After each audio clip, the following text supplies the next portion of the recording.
tahun sekian dia datang, dia diutus Tuhan, dia perang sama orang-orang raksasa, orang-orang enak. Dia perang ini sama orang-orang raksasa, dia menang. Setelah dia mengikut Yosua, perang, akhirnya sampai terakhir dia klaim tanahnya. Pada saat dia umur 85 tahun, dia ngomong sama Yosua, Yosua, sekarang saatnya pembagian tanah. Kan kamu tahu sendiri Tuhan janjikan mau ngasih tanah ke aku. Yosua bilang, yes, berikan tanah itu buat aku. Tanah yang Kaleb minta itu adalah Hebron. Kalau saudara tidak tahu Hebron, Hebron itu tempat orang-orang enak.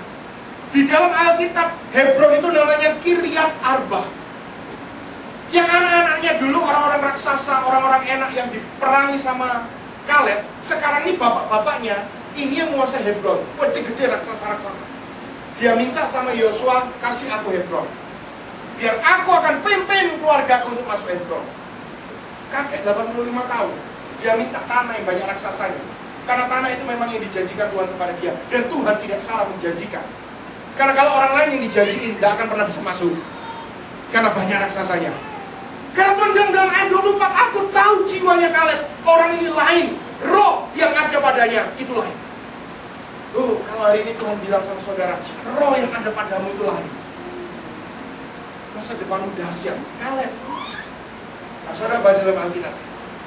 Sesungguhnya saya baca cerita ini. Dia masuk Hebron tanpa peperangan. Waktu dia masuk Kiryat Arba, Hebron, tanah yang dijanjikan dia, raksasa itu tidak ada.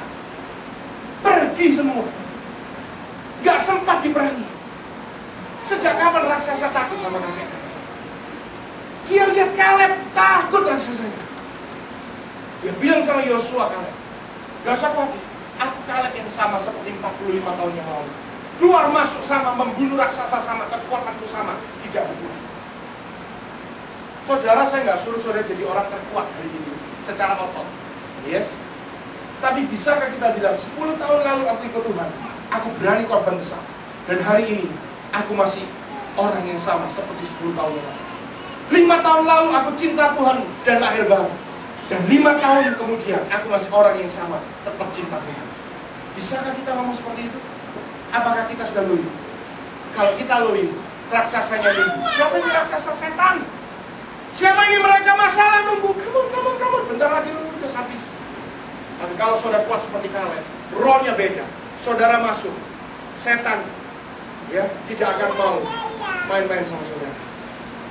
Terus, saya kasih 3 contoh ayat lagi. Bilangan 14, tetap aja di 14, ayat yang ke-30. Bahwasanya kamu ini tidak akan masuk ke tanah, ke negeri dengan mengangkat sumpah yang telah kujanjikan dan kuberikan kepadamu untuk diami, kecuali Kaleb.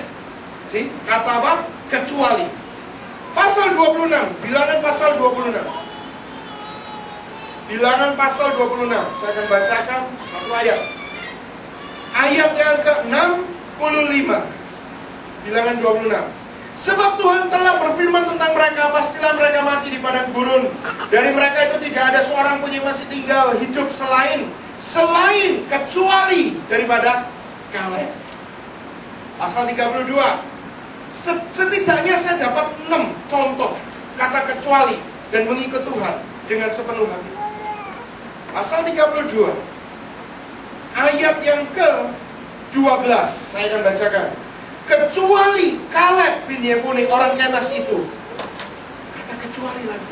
Terakhir, Ulangan 1.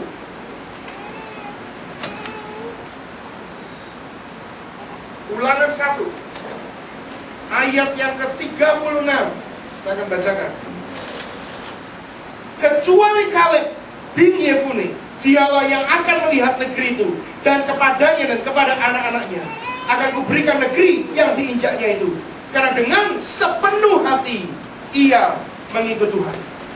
Saya nggak akan berpanjang, tapi saya cuma mau ingatkan sebelum kita akhiri pada hari ini. Mari kita ikut Tuhan sepenuh hati. Ada 2 kata ketika Tuhan mention nama Kaleb. Mengikut Tuhan sepenuh hati dan kata kecuali. Gampang, sederhana sekali saya simpulkan. Kalau engkau mengikut Tuhan sepenuh hati, engkau akan dikecualikan oleh Tuhan. Boleh ada bencana, tapi malaikat kecuali anakku yang satu itu jangan. ada kebangkrutan, tapi malaikat, kecuali anakku yang satu itu jangan.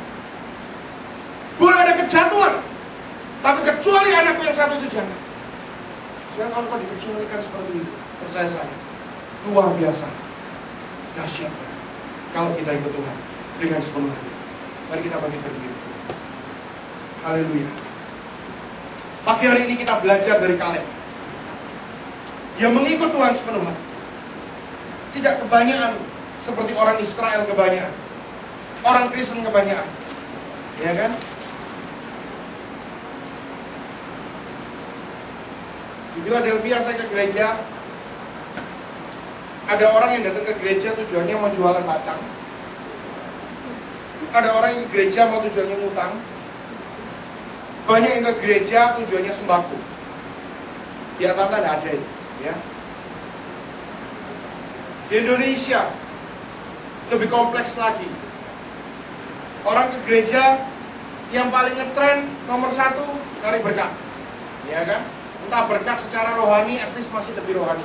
Minta Tuhan memberkati, at least masih lebih rohani. Yang kedua, cari berkat secara oboi, ya kan? Langsung todong, utang sama orang lain.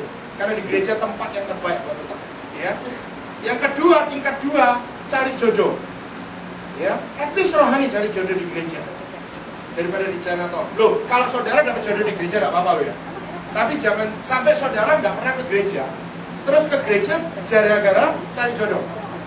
Kalau di Indonesia bilang begini, oh si Acehnya di gereja meli-meli, iya kan?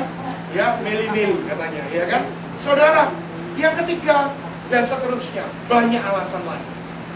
Ya.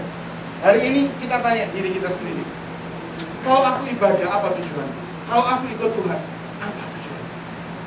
Ayo kita belajar ikut Tuhan sepenuh hati. Apa Pak ikut Tuhan sepenuh hati? Ikut Tuhan sepenuh hati itu artinya Tuhan sebagai prioritas yang pertama dalam hati. Ikut Tuhan sepenuh hati itu artinya engkau mau ditegur oleh Tuhan. Ikut Tuhan sepenuh hati itu artinya engkau tahu saat engkau ditegur oleh Tuhan. Tidak berontak, tidak komplain, dan selalu mengucap syukur. Tuhan itu dahsyat. Mari kita tunduk kepala dan berdoa.